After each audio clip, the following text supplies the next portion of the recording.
Hello mga kois, ito daming bunga ng tubig o tabog kung tawagin,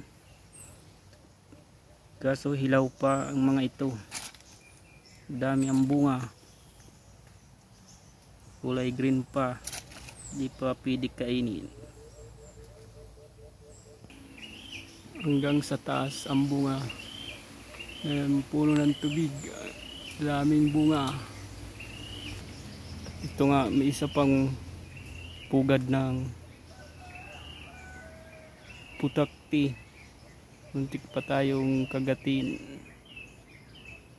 Sakit pa naman makakagat ito. Isang uri ng bubuyog.